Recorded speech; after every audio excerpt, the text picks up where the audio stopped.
দাদু, ও দাদু, আমি আজ তোমার কাছে ঘুমাবো। আচ্ছা দাদু ভাই, ঠিক আছে। দাদু, আজ আমি তোমার কাছ থেকে একটা ভূতের গল্প শুনবো। আমার বন্ধুরা আমার কাছ থেকে একটা ভূতের গল্প শুনতে চায়। ভূতের গল্প শুনবে দাদু ভাই? ভয় করবে না তো? না না দাদু, আমি একটুকু ভয় পাবো না। তুমি একটা ভূতের গল্প বলো। তবে তাহলে শুন। আজ থেকে প্রায় 20 বছর আগেকার কথা। আমি তখন প্রাপ্তবয়স্ক এক যুবক। রাতের বেলা গ্রাম ও বাজার পাহারা দেওয়াই আমার কাজ। তখন আমি বেতন ভালোই পেতাম, মাসে 4,000 করে। সেদিন ছিল অমাবস্যার রাত। সেদিন বেশ ভালোই অন্ধকার ছিল। আমি একটা হেরিকেন নিয়ে গ্রামের মধ্য দিয়ে পাহারা দিতে যাচ্ছিলাম। গ্রামটা অবশ্যই অনেক ছোট। এখন চারদিকে বাড়িঘর হয়েছে। তখন সেরকম বাড়িঘর ছিল না। চারিদিকে শুধু জঙ্গল আর জঙ্গল ছিল। আমি যখন দোকানপাটগুলি দেখে জমিদারের বাড়ির পাশ দিয়ে যাচ্ছিলাম, তখনই আমি শুনতে পেলাম রাতের অন্ধকারে কে যেন পুকুরে স্নান করছে। পুকুরে স্নান করার শব্দে আমি তখনই সঙ্গে সঙ্গে দাঁড়িয়ে গেলাম। আশ্চর্য ব্যাপার, এত রাত্রে পুকুরে কে স্নান করছে?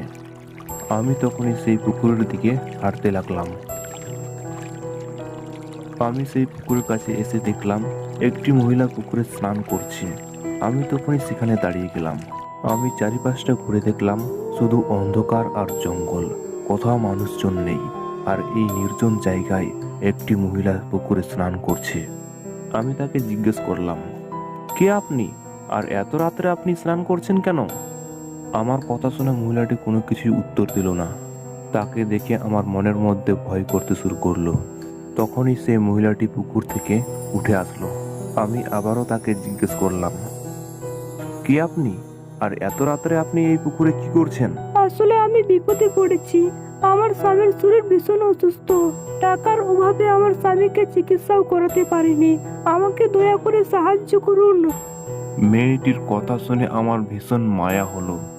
যদিও এই মেয়েটিকে গ্রামে আর কোনোদিন দেখিনি, তবুও তাকে সাহায্য করতে আমি রাজি হলাম। আচ্ছা ঠিক আছে, চলুন, আপনার স্বামীর কি হয়েছে? যদি খুব খারাপ অবস্থা হয় তাহলে কাল সকালে শহরের হাসপাতালে নিয়ে যেতে হবে। আপনাকে অসংখ্য ধন্যবাদ। চলুন আমার সাথে। তখনই আমি মেয়েটির পিছু পিছু তার সঙ্গে যেতে লাগলাম। কেন জানি না আজ যেন আমার অস্বাভাবিক লাগছে। আমি কোনো ভুল করছি না তো? যদি মেয়েটি আমাকে মিথ্যে কথা বলে আর আমার ক্ষতি করার চেষ্টা করে, আমার মনের মধ্যে ভয় করতে শুরু করলো। এইসব কথা ভাবতে ভাবতে মেয়েটির পিছু পিছু কখন যেন আমি গভীর জঙ্গলে চলে আসছি, আমি কিছুই খেয়াল করিনি। এই গভীর জঙ্গলে নিজেকে একা দেখে আমার ভীষণ ভয় করতে শুরু করছে। শুধু জঙ্গলের ঝিঝি পোকার ডাক আর শিয়ালের আওয়াজ শোনা যাচ্ছে। আমি মনে মনে ভাবতে লাগলাম, গত 10 বছর এই চাকরি করছি, এর আগে তো এরকম ঘটনা হয়নি। আজ আমার সঙ্গে কোনো খারাপ কিছু তো হবে না। এসব কথা ভাবতে ভাবতেই আমি মেয়েটির পিছু পিছু হেঁটেই চলেছি। এইসব ভাবতেই আমি সামনে দেখি দুটি লাশ। সেই দুটি লাশগুলিকে দেখে আমার প্রচন্ড ভয় করতে শুরু করলো। সে কি, এটা কার লাশ? বলে মেয়েটি আমার চোখের সামনেই অদৃশ্য হয়ে গেল। মেয়েটির দিকে আমি তাকিয়ে দেখি মেয়েটি আমার সামনে নেই। জঙ্গলে আমি আর এই লাশ দুটি ছাড়া আর কেউ নেই। এবার আমি লাশগুলিকে ভালো করে দেখলাম। আমি দেখলাম সেই মেয়েটি ভয়ে আমার হাত পা শুকিয়ে আসছে। আমি কি করব কিছুই বুঝতে পারছি না। তখনই ওই মেয়েটি আমার চোখের সামনে আবার চলে আসে। কে তুমি? আমি তোমার কি ক্ষতি করেছি? কেন আমাকে মারতে চাও? আমাকে ছেড়ে দাও, আমাকে মেরো না। আমি তো তোমারই সাহায্যই করছিলাম। আমি তোমার কোনো ক্ষতি করব না। আমাদের শেষ কাজটা করে দাও। অনেক দিন থেকে আমাদের লাশ এই জঙ্গলের মধ্যে পড়ে আছে। আমাদেরকে সাহায্য করো। আর যদি আমার কথা না শোনো, আমি তোমাকে শেষ করে ফেলবো। আমাকে মেরো না, আমি তোমাদের শেষ কাজটি করব, আমি কথা দিচ্ছি, আমাকে মেরো না। আচ্ছা, তোমাদের সঙ্গে এমন কি হয়েছিল? তোমাদের দেহগুলি এইভাবে পড়ে আছে কেন? আমরা দুইজন এই জঙ্গলের পথ দিয়ে বাড়ি ফিরছিলাম। ফেরার পথে দুই ডাকাত আমাদেরকে ঘিরে নেই, আমাদের সবকিছু নিয়ে আমাদেরকে হত্যা করে দেয়। দয়া করে আমাদের দুজনের সৎকারটা করে দাও। এই কথা বলে ওই মহিলাটি অদৃশ্য হয়ে চলে যায়।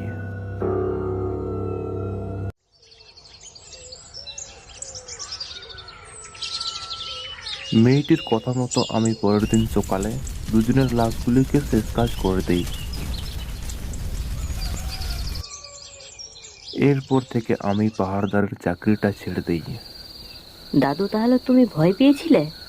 ভয় তো আমি পেয়েছিলাম, কিন্তু কারোর শেষ কাজ করতে অনেকটাই ভালো লাগে। বেলপুর গ্রামের পাশ দিয়ে বয়ে গেছে শিলিগুড়ি মেন সড়কটি। সড়কটির চারপাশে ঘন জঙ্গলে ভরা। শীতের রাত, কুয়াশায় ঢাকা চারদিকে। গত 2 দিন যাবৎ শীতটা আরো বেশি হয়ে গেছে। চারিদিকে এতটাই ঘন কুয়াশা আছে যে 10 কদম সামনে থাকলেও তার চেহারাটা দেখার মতো উপায় নেই। আমি সজিত, গত 20 বছর ধরে অটো চালাই। অনেক শখ করে পড়াশোনা করেছিলাম যাতে একটা চাকরি করতে পারি, কিন্তু পড়াশোনা শেষ করার পর আমি বুঝলাম যে চাকরি এতটা সহজ নয়। চাকরির জন্য অনেক চেষ্টা করার পর যখন চাকরি নামক সোনার হরিণটাকে ধরতে পারলাম না, তখন বেছে নিলাম এই অটো। তবে অটো চালিয়ে বেশ ভালোই যাচ্ছে আমার দিনকাল।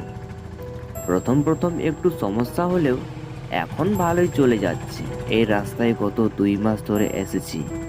1 মাস আগে একটা ভয়ানক ঘটনা ঘটেছিল আমার সাথে। তারপর থেকে আর আসা হয়নি এই পথে। জঙ্গলে ঘেরা রাস্তার পাশে আমি দেখলাম একটি বয়স্ক লোক দাঁড়িয়ে আছে। লোকটিকে দেখে কেমন যেন আমার একটা ভিতরে অনুভব হলো। ভাবলাম গাড়ি থামাবো কি থামাবো না। আবার ভাবলাম ঠান্ডার মধ্যে মনে হয় অনেকক্ষণ থেকে দাঁড়িয়ে আছে। তখনই আমি টোটোটিকে দাঁড়িয়ে তাকে জিজ্ঞেস করতে শুরু করলাম, কাকা, আপনি কোথায় যাবেন? লোকটি আমাকে বলল, আমি বেলপুর 8 মাইল যাব, নিয়ে যাবেন কি? হ্যাঁ, আমি তো সেই পথেই যাচ্ছি, উঠে বসুন। তখনই আমি লোকটিকে নিয়ে বেলপুরের দিকে যেতে লাগলাম।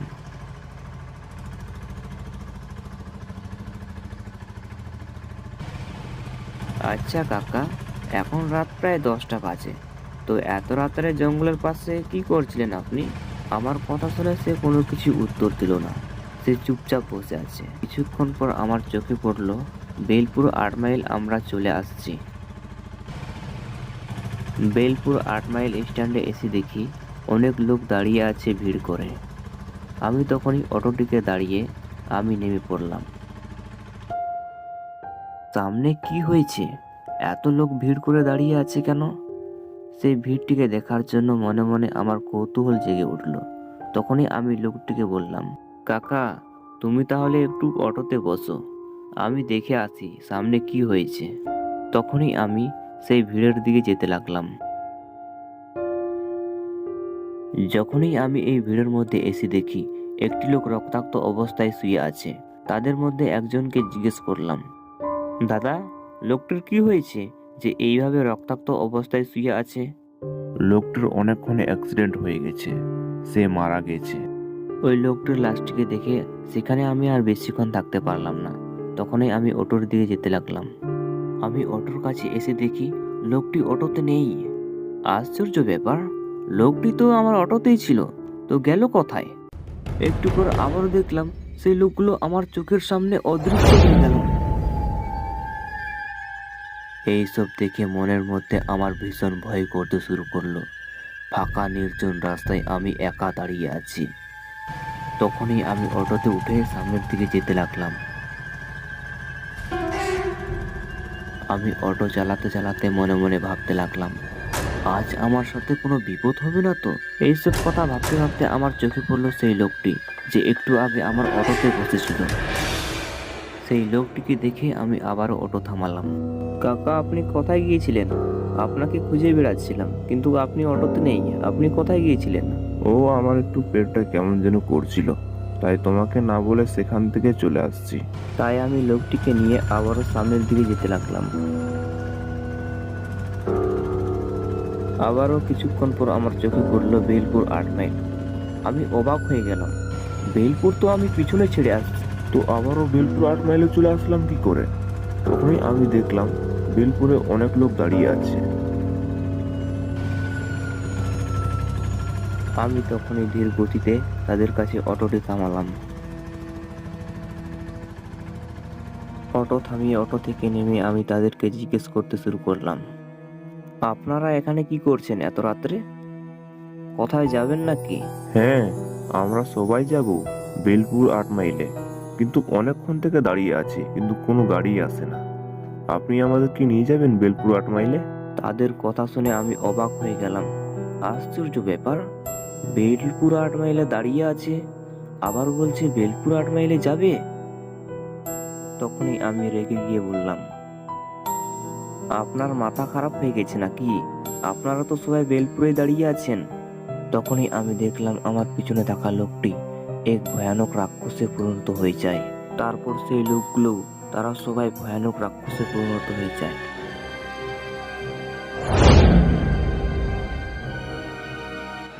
এইসব থেকে আমার ভয়ে হাত পা হিম হয়ে গেল। আমি এখন কি করব কিছুই বুঝতে পারছি না। তারা সবাই আমাকে দেখে বিকটভাবে হাসতে শুরু করলো।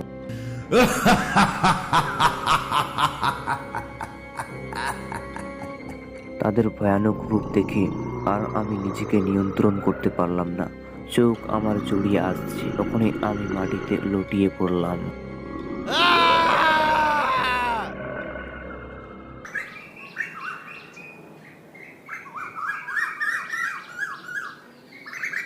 পরের দিন যখন সকাল হয়, আমি নির্জন ফাঁকা রাস্তায় শুয়ে আছি। আমার আশেপাশে অনেক লোক দাঁড়িয়ে আছে। তখনই আমি দাঁড়িয়ে থাকা লোকগুলোকে রাতের সব ঘটনা খুলে বলি। সেখানে দাঁড়িয়ে থাকা একটি লোক আমাকে বলল, তুমি আজ প্রাণে বেঁচে গেছো, তোমার ভাগ্যটা অনেক ভালো। আজ থেকে কয়েক মাস আগে এক পরিবার বোলপুর স্ট্যান্ডে নেমে তারা সবাই বাড়ির দিকে যাচ্ছিল। তখনই রাতের অন্ধকারে একটি বাস এসে তাদের অ্যাক্সিডেন্ট হয়ে যায়। এই অ্যাক্সিডেন্টে তারা সবাই মারা যায়।